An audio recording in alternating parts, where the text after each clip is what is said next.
وہ ہے نبی صلی اللہ علیہ وسلم کی موت کا انکار کرنا۔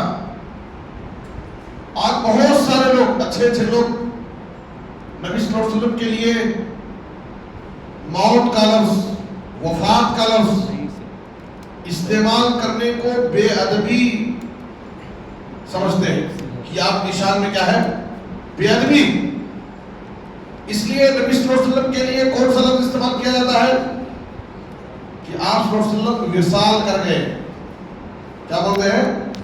وصال کر گئے، پردہ کر گئے۔ یہ سب کیوں ضرورت پڑ رہی ہے؟ اس کی کیا ضرورت ہے کہ ہم آپ کے لیے موت کا لفظ استعمال نہ کر کے وصال کر کے پردہ کر کے؟ آخر اس کی کیا ضرورت ہے؟ وجہ یہی ہے کہ ہم نبی صلی اللہ علیہ وسلم کو بشر ماننے کے لیے تیار نہیں ہے۔ اگر بشر مانیں گے تو ایک نہ ایک دن بشر کو کے لیے خاتمہ ہے، جبکہ نبی صلی اللہ علیہ وسلم بشر ہونے میں ایک بشر کے جتنے بھی خصوصیات ہیں وہ سارے خصوصیات نبی صلی اللہ علیہ وسلم کے اندر تھے۔ ہنسنا، ایک انسان کی بشر کی خصوصیت کیا ہے؟ ہنسنا، مسکرانا، غصے میں آنا، کھانا پینا، اس کے لیے بیوی بچے ہونا، اس کے لیے حیات اور موت، یہ سب بشر کی خصوصیات ہیں۔ ظاہر ہے کہ یہ ساری چیزیں نبی صلی اللہ علیہ وسلم کے اندر تھیں۔ نبی صلی اللہ علیہ وسلم کہتے ہیں انما انا بشر، حدیث میں فَإِذَا نَسِيتُ فَذَكِّرُونِي، اے لوگوں میں بھی ایک بشر ہوں، ایک انسان ہوں، کبھی اگر میں بھول جاؤں تو مجھے یاد دلا دو۔ نبی صلی اللہ علیہ وسلم کی بشریت، میں بھی ایک بشر ہوں۔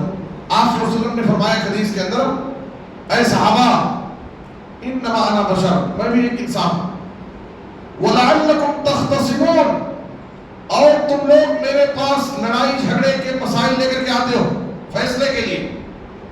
اب مجھے تو غیب معلوم نہیں ہے کہ اس میں کون حق پر ہے کون باطل پر ہے۔ لڑائی جھگڑے کے مسائل لے کر کے میرے پاس فیصلے کے لیے آتے ہو، اب حقیقت کیا ہے مجھے کیا معلوم؟ میں بھی ایک انسان ہوں۔ بسا اوقات ایسا ہوتا ہے کہ تم میں سے کوئی آدمی بڑا چرم زبان ہوتا ہے، اچھے انداز سے بات پیش کرنے کا ہنر جانتا ہے، اپنی بات کو بڑے اچھے انداز سے پیش کر لیتا ہے، حالانکہ وہ باطل پر ہوتا ہے، اور دوسرا آدمی حق پر ہوتے ہوئے اپنی بات کو اچھے انداز میں پیش نہیں کر پاتا۔ تو میں تمہاری باتوں کو سن کر کے میں فیصلہ کر دیتا ہوں، اور یاد رکھو کہ اگر میرے فیصلے کی وجہ سے کوئی شخص کسی کا ناحق مال ہڑپ رہا ہے تو یاد رکھے کہ میرا فیصلہ اس کو حلال نہیں کر سکتا، اس لیے کہ میں بھی ایک انسان ہوں، تمہاری باتوں کو سن کر کے میں فیصلہ کرتا ہوں۔ لیکن اگر کوئی شخص ناحق اپنے بھائی کا مال ہڑپ لیا میرے فیصلے کی وجہ سے، تو یاد رکھے کہ وہ اپنے بھائی کا مال نہیں کھا رہا ہے بلکہ وہ جہنم کی آگ کے انگار لے جا رہا ہے اپنے ساتھ۔ تو نبی صلی اللہ علیہ وسلم ایک بشر تھے۔ دیکھیے یہ سورہ آل عمران کی آیت ہے، اور غزوہ احد میں یہ آیت نازل ہوئی 3 ہجری میں، اور اس کا پس منظر کیا ہے؟ پہلی جنگ بدر، اس میں مسلمانوں کو فتح حاصل ہوئی۔ قریش کے لوگوں کو، کافروں کو بڑا غصہ تھا، اس لیے کہ ان کے 70 لوگ قتل کیے گئے اور 70 قیدی بنائے گئے۔ پورے سال وہ لوگ انتقامی کارروائی کے لیے تیاریاں کرتے رہے، اس لیے کہ ان کی عزت کا مسئلہ تھا کہ ہمارے 70 بڑے بڑے سرداران قتل کر دیے گئے، قیدی بنائے گئے۔ تو دوسرے سال 3 ہجری میں غزوہ احد ہوئی مسلمانوں اور کافروں کے درمیان۔ اس جنگ میں صحابہ کرام سے تھوڑی چوک ہوئی تھی۔ وہ چوک کیا ہوئی تھی؟ نبی صلی اللہ علیہ وسلم نے 50 صحابہ کو ایک امیر مقرر کر کے، ایک راستہ تھا اس راستے پر آپ نے کھڑا کر دیا تھا، مقرر کیا تھا، اور بڑی تاکید کی تھی اس وقت تک جب تک کہوں اس جگہ کو نہیں چھوڑنا. 50 صحابہ وہ سب ماہر تیر انداز تھے. اتنی سخت تاکید کی تھی آپ نے کہ اگر تم دیکھو کہ جنگ فتح ہو گئی ہے, کافر میدان چھوڑ کر کے بھاگ رہے ہیں, تب بھی جب تک میں نہیں کہوں گا اس جگہ کو نہیں چھوڑنا. جب تم دیکھو کہ کافر ہمیں قتل کر رہے ہیں, ہماری مدد کے لیے نہیں آنا, اس جگہ کو نہیں چھوڑنا تم لوگ 50 لوگ, جب تک میں نہیں کہوں گا. کیا ہوا؟ آپ پہلے مرحلے میں فرسٹ راؤنڈ میں مقابلہ جب شروع ہوا, مسلمان غالب آ گئے, کافر میدان چھوڑ کر بھاگ رہے ہیں, مسلمان مال غنیمت سمیٹنے میں لگ گئے. اب وہ 50 صحابہ جو وہاں پر مقرر تھے, انہوں نے دیکھا کہ کافر تو میدان چھوڑ کر بھاگ رہے ہیں اور مسلمان مال غنیمت سمیٹ رہے ہیں, اب ہمیں یہاں رہنے کی ضرورت کیا ہے, ہم بھی چلیں گے کچھ مال سمیٹ لیں گے. وہاں سے آہستہ کھسکنا شروع کیے بعض صحابہ. جو امیر مقرر تھے انہوں نے نبی صلی اللہ علیہ وسلم کی بات یاد دلائی. دیکھو نبی صلی اللہ علیہ وسلم نے بڑی سخت تاکید کی تھی اس جگہ کو نہیں چھوڑنا. لوگ نہیں سنے, اکثر لوگ جگہ چھوڑ دی. تھوڑے صحابہ بچے وہاں پر. خالد بن ولید رضی اللہ تعالیٰ عنہ, جن کو بعد میں اسلام قبول کرنے کے بعد نبی صلی اللہ علیہ وسلم نے سیف من سیوف اللہ کہا. خالد بن ولید یہ اللہ کی تلواروں میں سے ایک تلوار ہے. جس جنگ میں بھی وہ حصہ لیے انہوں نے بڑی بہادری کے ساتھ اس جنگ کی کایا پلٹ دی. خالد بن ولید ابھی مسلمان نہیں ہوئے تھے اور گھات میں لگے تھے, اسی جگہ کو وہ دیکھ رہے تھے. جیسی ہی وہ جگہ خالی ہوئی, اپنے ساتھ ایک چھوٹی سی فوج لے کر پیچھے سے اس راستے سے آ کر کے مسلمان مال غنیمت سمیٹنے میں لگے ہیں اور مطمئن ہے کہ کافر تو میدان چھوڑ کر سے بھاگ گئے. پیچھے سے آ کر کے وہ مسلمانوں پر حملہ کر دیے اور اس کے بعد جو کافر بھاگ رہے تھے ان کو بھی بلا لیا. اب جو بھاگ رہے تھے وہ واپس پلٹ گئے. ادھر سے خالد بن ولید کی فوج حملہ کر دی, بیچ میں مسلمان دونوں کے درمیان پھنس گئے اور ایسی گھمسان لڑائی شروع ہوئی کہ کوئی کسی کو نہیں پہچان پا رہا تھا کہ اس میں کون اپنے ہیں کون دوسرے ہیں. یہاں تک کہ اس جنگ میں مسلمان کے ہاتھوں مسلمان کو قتل کیا گیا.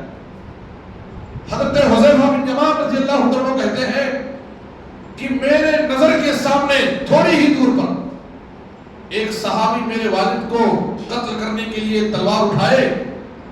وہ یہ سمجھ رہے تھے کہ کسی کافر کو ہم قتل کر رہے ہیں. میں بول رہا ہوں کہ وہ میرے والد ہیں, ابھی میری آواز دیر سے پہنچی اور اوپر حملہ کر چکے تھے. ایسی تھوڑی سی نبی صلی اللہ علیہ وسلم کے حکم کی مخالفت دیکھی.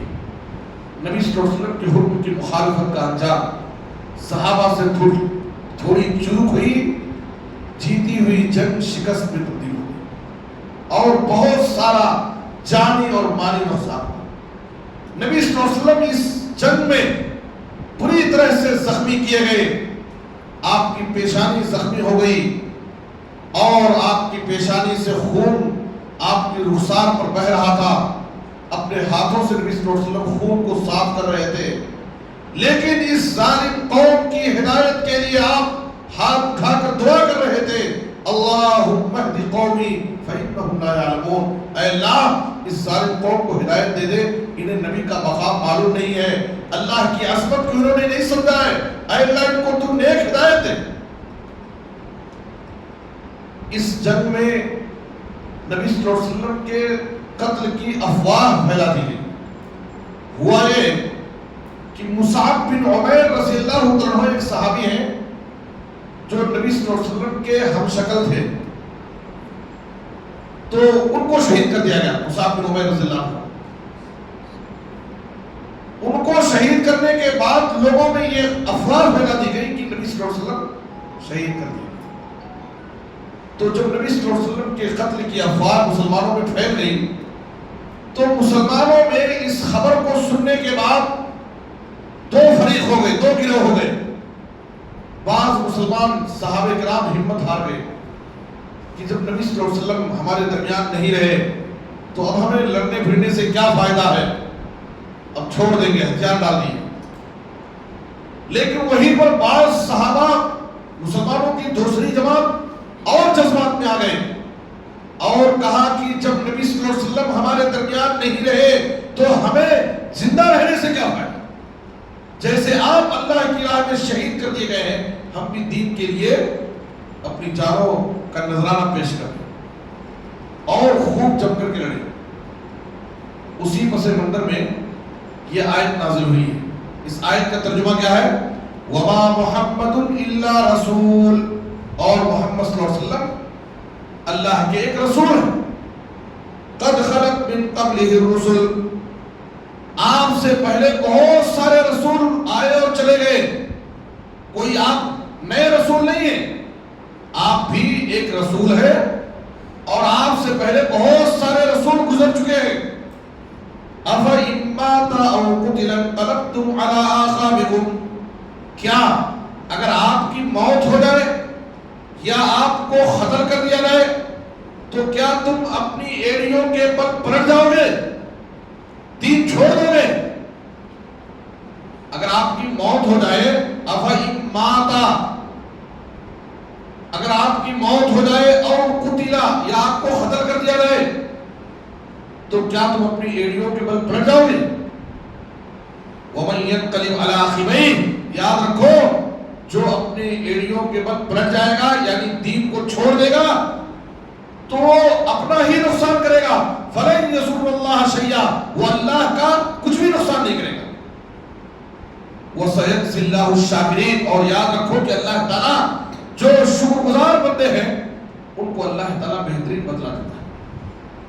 یہ آیت اس پس منظر میں نازل جب آپ کی شہادت کی افواہ پھیلا دی گئی، مسلمانوں میں دو گروہ ہو گئے، تو اللہ تعالیٰ نے یہ آیت نازل کی۔ دیکھیے نبی صلی اللہ علیہ وسلم جب مرض الموت میں تھے اور آپ صلی اللہ علیہ وسلم کی وفات ہوئی اور اہل مدینہ پر غم کا ایک پہاڑ ٹوٹ گیا، آپ صلی اللہ علیہ وسلم کے مرض الموت کی مدت، بیماری کے حالات، بیماری کب سے شروع ہوئی، کیا کیا علامتیں ظاہر ہوئی، اور نبی صلی اللہ علیہ وسلم نے وفات سے پہلے آپ کے وصیتیں کیا ہیں امت کے لیے اور دوسرے صحابہ کے لیے، یہ ایک الگ موضوع ہے اور اس کی تفصیلات بہت ہیں۔ میں ڈائریکٹ اپنے پوائنٹ پہ آ رہا ہوں۔ آپ صلی اللہ علیہ وسلم کی وفات کے بعد حضرت عمر رضی اللہ عنہ جوش عقیدت میں آ کر کے تلوار باہر نکال لیے نیام سے اور یہ کہتے پھر رہے تھے کہ اگر کوئی شخص یہ کہہ دے گا کہ نبی صلی اللہ علیہ وسلم کی موت ہو گئی ہے، آپ کی وفات ہو گئی ہے، تو پھر اس کا سر قلم کر دوں گا۔ نبی صلی اللہ علیہ وسلم کا انتقال نہیں ہوا ہے، بلکہ آپ جیسے موسیٰ علیہ السلام 40 دن کے لیے کوہ طور پر گئے تھے پھر واپس آ گئے تھے، ویسے ہی نبی صلی اللہ علیہ وسلم بھی کہیں گئے ہیں۔ یہ حضرت عمر رضی اللہ عنہ کا جوش عقیدت میں موقف تھا۔ صحابہ پریشان ہیں، بے چین ہیں، کسی کو کچھ سمجھ میں نہیں آ رہا۔ وفات سے 5 دن پہلے بدھ کا دن تھا، 4 شعبہ، نبی صلی اللہ علیہ وسلم نے صحابہ کرام کی ایک مجلس میں ایک بات کہی تھی کہ اللہ تعالیٰ نے اپنے بندے کو، اللہ تعالیٰ نے اپنے ایک بندے کو اختیار دیا ہے کہ چاہے تو دنیا کی نعمتوں میں ابھی باقی رہو یا اللہ رب العالمین کے پاس جو نعمتیں ہیں آخرت میں اس کے لیے آ جاؤ اللہ کے پاس۔ تو اس بندے نے دنیا میں رہنے کو اختیار نہیں کیا بلکہ اللہ کے پاس جانے کو اختیار کیا۔ نبی صلی اللہ علیہ وسلم نے یہ بات صحابہ کی مجلس میں بیان کی۔ کسی صحابی کو یہ بات سمجھ میں نہیں آئی کہ اس کا مطلب کیا ہے۔ ابو بکر صدیق رضی اللہ عنہ پورے صحابہ میں سب سے زیادہ علم والے تھے۔ ابو بکر صدیق رضی اللہ عنہ اس بات کو سمجھ گئے اور وہ زار و خطار ہونے لگے۔ لیکن پورے صحابہ میں اس وقت کوئی نہیں رویا تھا اس بات کو سن کر کے، تنہا تنہا اکیلے ابو بکر صدیق رو رہے تھے۔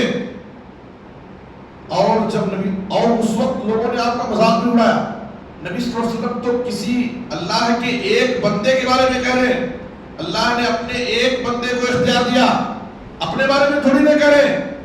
تو ابو بکر کو رونے کی ضرورت کیا ہے؟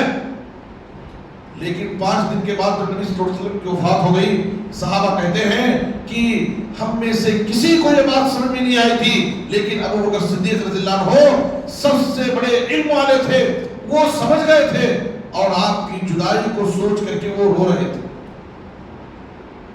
اس وقت صرف اکیلے ابو بکر صدیق رو رہے تھے, اور جب نبی صلی اللہ علیہ وسلم کی وفات ہوئی تو پورے صحابہ رو رہے تھے, اور ابو بکر صدیق رضی اللہ عنہ تنے تنہا سارے صحابہ کو سنبھال رہے تھے,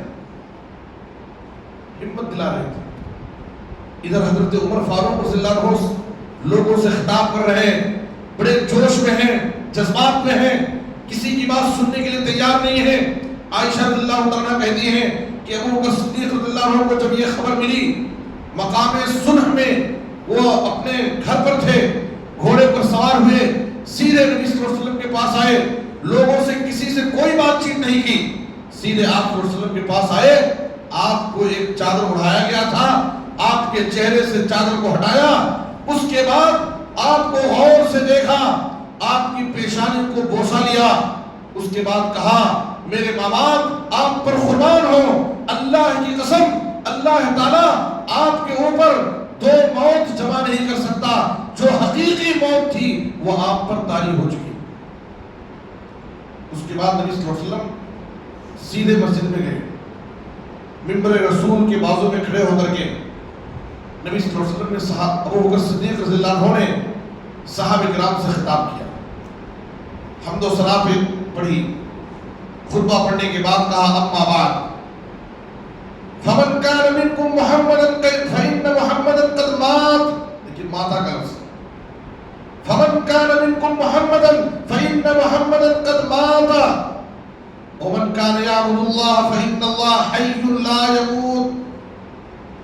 اس کے بعد یہ آیت تلاوت کی, یہ آیت اور پہلے نازل ہو چکی ہے, سارے صحابہ اس آیت کو جانتے ہیں, کسی کو سمجھ میں نہیں آ رہا ہے. ابو بکر صدیق رضی اللہ عنہ اس وقت استدلال کرتے ہوئے اس آیت کو پڑھ رہے ہیں, وَمَا مُحَمَّدٌ إِلَّا رَسُولٌ قَدْ خَلَتْ مِن قَبْلِهِ الرُّسُلُ أَفَإِن مَّاتَ أَوْ قُتِلَ انقلبتم عَلَىٰ أَعْقَابِكُمْ. پوری آیت ابو بکر صدیق رضی اللہ عنہ تلاوت کر رہے ہیں. صحابہ کرام کہہ رہے ہیں کہ ہمیں ایسا لگ رہا تھا کہ ابھی ابھی آسمان سے آیت نازل ہوئی, اور سارے صحابہ کی زبانوں پر یہی آیت تھی, سب یہی آیت تلاوت کر رہے ہیں.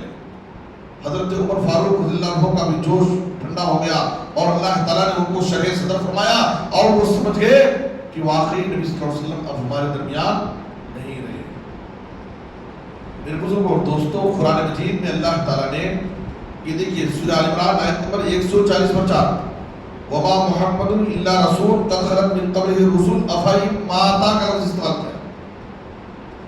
سورہ زمر کی آیت نمبر 30, اور ابو بکر صدیق رضی اللہ عنہ نے دیکھیں, صحیح بخاری کی حدیث ہے, صحیح بخاری کی حدیث ہے, اور صحیح بخاری میں 1242 1240 پر 2 نمبر کے یہ حدیث صحیح بخاری میں, جس میں ابو بکر صدیق رضی اللہ عنہ نے پورے صحابہ کے سامنے آپ کے لیے موت کا لفظ استعمال کیا. من کان منکم یعبد محمدا فإن محمدا قد مات. کسی نے یہ نہیں کہا کہ یہ تو نبی کی شان میں گستاخی ہے, یہ نبی کی بے ادبی ہے, کیسے آپ کے لیے موت کا لفظ استعمال کیا جا رہا ہے. قرآن میں اللہ تعالیٰ استعمال کر افإن مات. سورہ زمر کی آیت نمبر 30 پڑھیے, سورہ زمر آیت نمبر 30, اللہ فرماتا ہے انک میت وانہم میتون. اے نبی صلی اللہ علیہ وسلم آپ کو بھی موت آئے گی, اور جو لوگ آپ کی موت میں شک کر رہے ہیں یا آپ کی موت کا انکار کر رہے ہیں ان کو بھی موت آئے گی. سورہ انبیاء کی آیت نمبر 30 پر 4, سورہ انبیاء آیت نمبر 30 پر 4 میں اللہ تعالیٰ نے کہا وَمَا جَعَلْنَا لِبَشَرٍ مِّن قَبْلِكَ الْخُلْدَ. ہم نے آپ سے پہلے کسی بھی انسان کے لیے ہمیشگی نہیں رکھی. کوئی بھی انسان اس دنیا میں ہمیشہ رہنے کے لیے نہیں ہے. أَفَإِن مِتَّ فَهُمُ الْخَالِدُونَ.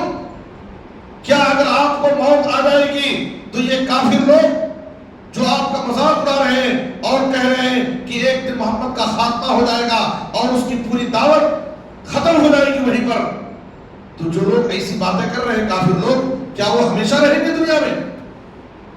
اللہ تعالیٰ نے وہاں بھی آپ کے لیے موت کا لفظ کہا، افَإِن مِتَّ فَهُمُ الْخَالِدُونَ۔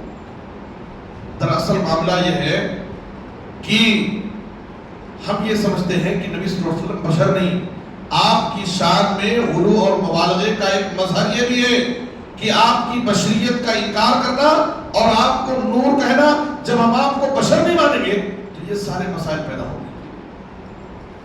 ہاں، انبیاء کے بارے میں اہل سنہ کا عقیدہ کیا ہے؟ سلسلہ صحیحہ میں امام البانی رحمۃ اللہ علیہ نے سلسلہ صحیحہ، صحیح الجامع، مسند بزار، مسند ابی یعلا کے اندر یہ حدیث موجود ہے، الانبیاء احیاء فی قبورہم یصلون۔ انبیاء کی برزخی زندگی کیا ہے؟ مرنے کے بعد کی جو زندگی ہوتی ہے، قبر کی زندگی، اس کو برزخی زندگی کہتے ہیں۔ برزخ کی معنی ہوتا ہے آڑ، یعنی دنیا کی زندگی اور آخرت کی زندگی، ان دونوں کے درمیان یہ آڑ ہے، برزخ کی زندگی، جس کو قبر کی زندگی بولتے ہیں۔ نبی صلی اللہ علیہ وسلم فرما رہے ہیں الانبیاء احیاء فی قبورہم یصلون، انبیاء اپنی برزخی زندگی میں زندہ ہیں اور اپنی قبروں میں نماز پڑھتے ہیں۔ معراج کے سفر میں نبی صلی اللہ علیہ وسلم نے موسیٰ علیہ السلام کے بارے میں کہا کہ میں نے موسیٰ علیہ السلام کو دیکھا کہ وہ اپنی قبر میں نماز پڑھ رہے تھے۔ لیکن ہمارا یہ عقیدہ ہے کہ انبیاء کی جو برزخی زندگی ہے وہ ہمیں معلوم نہیں، وہ کیسی زندگی ہے، وہ دنیا کی زندگی کی طرح نہیں ہے، دنیا کی زندگی کی طرح نہیں ہے، وہ برزخی زندگی ہمیں نہیں معلوم۔ جیسے قرآن میں اللہ تعالیٰ نے سورہ بقرہ میں شہداء کے بارے میں کہا وَلَا تَقُولُوا لِمَنْ يُقْتَلُ فِي سَبِيلِ اللَّهِ أَمْوَاتٌ بَلْ أَحْيَاءٌ وَلَكِنْ لَا تَشْعُرُونَ۔ جو اللہ کی راہ میں شہید کر دیے جاتے ہیں تم ان کو مردے مت کہو، بلکہ وہ زندہ ہیں، لیکن تمہیں ان کی زندگی نہیں معلوم کہ وہ کیسے زندہ، تم نہیں سمجھ سکتے ان کی برزخی زندگی کا صحیح شعور، صحیح علم تم کو نہیں ہے، تم نہیں جان سکتے، بس ہمیں ماننا ہے کہ وہ زندہ ہے، کیسے زندہ ہے وہ اللہ کو معلوم۔ جیسے موسیٰ علیہ السلام کے بارے میں نبی صلی اللہ علیہ وسلم نے کہا تھا لو کان موسیٰ حیا وادرک نبوتی ما وسعہ الا اتباعی۔ جب حضرت عمر رضی اللہ عنہ توریت پڑھ رہے تھے اور نبی صلی اللہ علیہ وسلم دیکھ کر کے غصے میں آ گئے کہ میرے ہوتے ہوئے تم توریت پڑھ رہے، اس وقت نبی صلی اللہ علیہ وسلم نے کہا تھا کہ اگر آج موسیٰ زندہ ہوتے، لو کان موسیٰ حیا، یہاں آپ کہہ رہے ہیں کہ اگر موسیٰ زندہ ہوتے اور انہوں نے میری نبوت کے زمانے کو پایا ہوتا ما وسعہ الا اتباعی، تو ان کے لیے بھی میری اتباع کے علاوہ کوئی دوسرا راستہ نہیں رہتا، وہ بھی میری اتباع کرتے تھے، وہ اپنی نبوت نہیں چلا سکتے تھے۔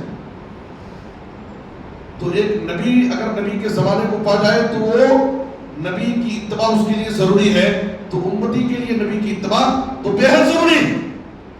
یہاں نبی صلی اللہ علیہ وسلم کہہ رہے ہیں کہ اگر موسیٰ علیہ السلام زندہ ہوتے، اس کا مطلب کیا ہے کہ موسیٰ علیہ السلام دنیا کی زندگی کی طرح زندہ نہیں ہے، لیکن وہاں پر قبر میں نماز پڑھ رہے ہیں، مطلب یہ ہے کہ برزخی زندگی میں انبیاء زندہ ہے، لیکن ان کی زندگی دنیا کی زندگی کی طرح نہیں ہے۔ ایسے بہت سارے عقائد آج لوگوں کے ذہنوں میں ہے، ہمیں ان ساری چیزوں کو سمجھنے کی ضرورت ہے، اور یہ ان ساری چیزوں کی وجہ کیا ہے؟ یہی غلو فی الصالحین، نیک لوگوں بزرگوں کی شان میں غلو اور مبالغے سے کام لینا۔ نبی صلی اللہ علیہ وسلم کی محبت میں غلو کا ایک مظہر یہ بھی ہے کہ جب نبی صلی اللہ علیہ وسلم کا نام آتا ہے تو لوگ کیا کرتے ہیں؟ نبی صلی اللہ علیہ وسلم کا نام آنے پر کیا کرتے ہیں؟ انگوٹھا چومتے ہیں۔ ماشاءاللہ، دیکھیے صفت بتا رہے ہیں بزرگ، انگوٹھا چومتے ہیں۔ کہاں سے لیا گیا ہے؟ نبی کا نام آنے پر نبی صلی اللہ علیہ وسلم نے کیا فرمایا؟ نبی کا نام آنے پر درود پڑھو۔ کیا کرنا ہے؟ درود پڑھنا ہے۔ آپ صلی اللہ علیہ وسلم نے کہا، ترمذی کی حدیث ہے، البخیل الذی من ذکرت عنده فلم یصلی علی، وہ شخص بڑا بخیل ہے کہ اس کے سامنے میرا ذکر ہو، میرا نام لیا جائے اور وہ اپنی زبان سے صلی اللہ علیہ وسلم بھی نہ پڑھے؟